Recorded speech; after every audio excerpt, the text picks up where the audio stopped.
may buntag no sa tanan. First day no of December. No, today is December 1. And early kayo no, padulong bisag ipuyan ni Papa. Because dito na mo siya karon na na-update niyo sa iyo ng GGL natin.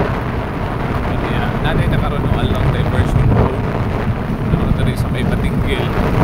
So same yesterday no, mga mas early na karon ganyan because din nato siya kapatid no before kuhaan din before 8 AM. No, so masugid pa na to karon. Kaya sa pambalikon padulong lang siya ipuyan. Padulong na dito no. Nata karon along diversion road no Batinggil na Magete City early morning. Okay, so today kita-kita na to sa uban ng mga lakaw. And then thank you Lord no for another day no na para manikil sikay no. And then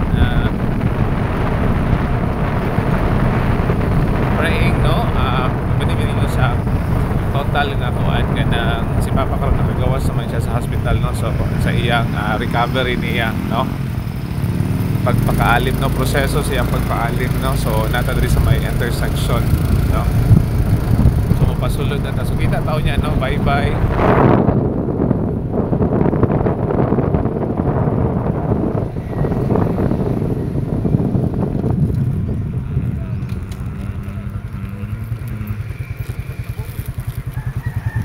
Okay.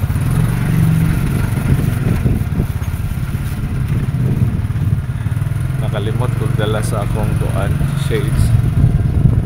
So ni action ako ganina og kuan kanang taligsik no gani kay wala lang ulan pod. Okay, so kita-kita tao niya no sa atong uban nga mga lakaw. Bye bye no, God bless sa tanan.